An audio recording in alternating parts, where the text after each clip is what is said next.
Morning beeps, good morning everyone, how's everyone doing? Hopefully you guys are all doing well. Don't forget, if you're new to the channel, like, share, subscribe.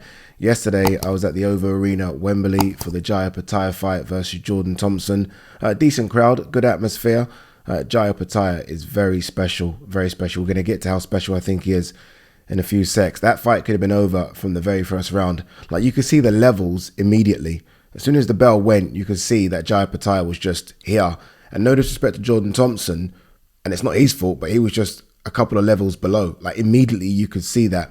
That fight could have been stopped in the third round. There will be a lot of people sort of asking why Tony Sims allowed him to come out for the fourth round, because he was hurt badly at the end of the third. Yeah, end of the third, he was hurt very badly. But I can see arguments for and against. What's the point? Is getting hurt. You can see there are miles between these two in terms of levels. But for, you could say, look, I mean, it's a world title shot. He's a big guy. He can land one. That's what people say, right? But yeah, I wanted that fight to be stopped at the end of the third. Honestly, I thought they were going to throw the towel in and wave it, because you could see where it was going. It was one-way traffic, and you don't want to see sort of a guy get hurt. You don't want to see that, because you felt like a bad knockout was coming. Like, the way it ended, I felt like, okay, well, thank God, because I felt like he was going to get put to sleep badly. That Opetaia is, you know, I was going to do this video last night, but I thought, let me sleep on it. Because like, Jordan Thompson, we don't know where he is. I don't know if Jordan Thompson's British level, right? So when someone that is definitely world level performs the way he does against someone that I don't know is British level, I want to kind of rein in my talk about him, right? But it's difficult to do so, because I remember sort of, like, I watched Opetaia versus Marius Bradus, right? He got his jaw broken in two places, shoulder was hurt, still carried on. So I knew that he's got the grit. I know that's there. That box is ticked, grit.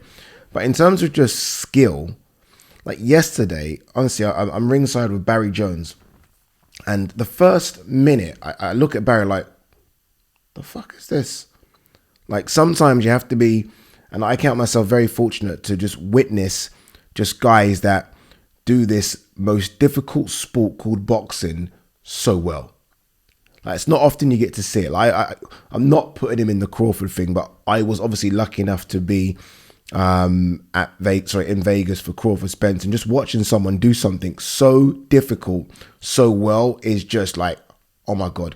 And that's what Jai was doing. I was watching him thinking, geez, this guy's good. And I almost felt embarrassed that I didn't know of him up until the Bradus fight. Like, never heard of him. Honestly, never heard of him up until the Bradus fight. Everyone knows who he is now.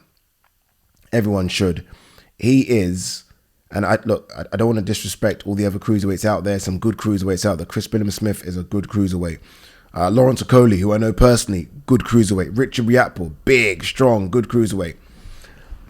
They can't compete with this kid. They can't.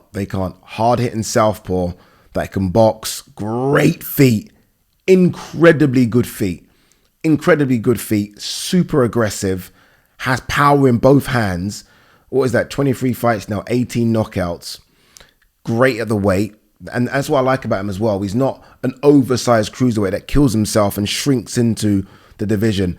He's just fit for this. Is his division. Sometimes you get guys that are like that. I remember always saying this about Carl Froch. Carl Froch is a super middleweight. That's just his division. Everyone used to talk about Carl Froch going up to 175. He's like, no, my body's perfect for this. And I look at Opetaia's frame, and his body is perfect for the cruiserweight division. Punches and bunches. He ticks every box. Honestly, he ticks every single box. And no, unless there's a cruiserweight out there like a Opetaia that I didn't know about, none of the cruiserweights that I know about are beating him. None. Because Jordan Thompson, in the second round, Jordan Thompson's a big puncher, you know, very big puncher. But in the second round, Jordan Thompson gets hurt, and he almost thinks, fuck this, and he swings. And it lands clean. I'm not joking, guys. Clean on the button. I'm ringside. I can see it. The sweat goes off Opetaia's face. I can see it. Opetaia eats that punch like it came from a flyweight. And that's when I was like, Jordan's fucked. And again, if you're Jordan Thompson, and I always say this about fighters, if you're a puncher, so like Jordan Thompson's only chance in that fight was to knock out Opetaia, right? That's what everyone kept on saying in the build up to the fight. He's not going to outbox him. I mean, Opetaia fought for Australia in the 2012 Olympics at 17. This guy knows how to box. Do you know what I mean? You don't get to the Olympics at 17 if you cannot box. You're not going to outbox him. So your only chance really is I've got to knock him out clean. And Jordan Thompson would have been fresh in the second round. I always felt, because Jordan Thompson has to squeeze himself into that frame. Like if this went late, Jordan Thompson simply doesn't have the power late because, I mean, he's depleted all his energy resources. So Jordan Thompson's best chance is if he cracks him early. You're not going to get any earlier or any fresher than the second round, right? Second round is when you know you've got everything. And Jordan Thompson went smack. That guy went dum dum. And I was like, oh. I remember Bugsy was right there. Bugsy Maloney was right there. He knows Jordan. And he was like, fuck. Like almost like, okay, that's that then, innit? And that was that. Soon as Opetaia ate that punch, that was that. But look, this guy has all the capabilities.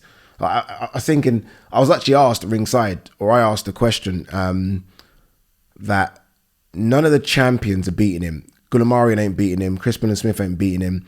And Badou Jack's going up to Bridgeweight, but Badou Jack wouldn't beat him anyway. The only real guys that I think could beat him are the guys that don't have the belts. Like the only two that I think have got a chance, and it's a very slim chance, are a Coley, because he can make it quite dirty and boring, but can crack. And Riakporhe, because Riakporhe can hit like a truck as well. You have to dent him with everything. I mean, you're going to have to dent him, but we know, I mean, this guy got his jaw broken in 2 places in the third round, jaw broken, and still persisted to bash up Marius Bradis, who was there, and he done a little face-to-face with Opetaia. I think that's the fight they're going to have to do next, but Bradis ain't got a chance. Bradis is a great cruiserweight, but he's from the old era of cruiserweights. Yeah, Usyk, Mastanek, Huck, Glowacki. Bradis is from that era. Gassiev. He's from the new era. Opetaia is too young at 27, too fresh, and just too good. Ultimately, the last one's the most important one. Too good. He's a problem, and I can't wait to see what this guy does in the next couple of years. I was trying to look at his frame, and obviously the comparisons with Usyk will be there because he does move a bit like Usyk. I think he's a bit more aggressive than Usyk, but he moves like Usyk. And I was looking at his frame thinking, does he have a big enough frame to do what Usyk's done and go up to heavyweight? But he just doesn't. He's just, he doesn't have the size, because I think he's going to fuck up everyone at cruiserweight. Everyone. Unless there is some massive light heavyweight that's coming up. But no. I was trying to think about Bivol for a second. Bivol's too small. Opetaia is not big, but Bivol said he can get to 168, so Bivol's a bit too small, but I wouldn't mind seeing that one. Somehow. I don't know how, but a catch weight, I don't know. All right, very quickly, I just want to give Chev Clark a little shout out here. I thought Chev Clark was great against Vasyl Duka. Chev Clark likes to get in a fight. Chev Clark could have outboxed Duka, but he likes to entertain, and that's good. It's important to entertain. There are a few fans there for Chev Clark as well, and that's what you kind of have to do with a boxer. It's difficult, right? But you've got to entertain. You've got to know. You've got to put bums on seats, and Chev Clark did that. Vasyl Duka is a very, very solid gatekeeper, I think, for European level. Caused Chris Billam-Smith problems. Obviously put Jordan Thompson down in a fight about a year ago. So we know where he is. And I thought Chev Clark took a few, but landed some great shots. I mean, very, very aggressive. Chev Clark's another one who's built perfectly for cruiserweight. Like some people say he's undersized, and it's because guys cheat in the weight, don't they? You know, they're only cruiserweight for about an hour, if that. Where Chev Clark looks like he doesn't have to cut much weight to make that 14 stone free limit. Is it 14 free? But look, Chev Clark looked good. Congratulations to him. Hopefully there's a big fight on the horizon. I think Chev Clark, Chris Billam-Smith will be a good fight. I know that's a jump, and you guys will be like, what? But I don't know. I'd like to see it. Obviously, look, there is Chev Clark's 32, so he's got to get a move on. There is the British title fight between Isaac Chamberlain and Mikael Lawal. You know, maybe Eddie can position him to fight the winner. I don't know if that's possible. There are some good cruiserweights out there for him. But let's not forget, he is an Olympian.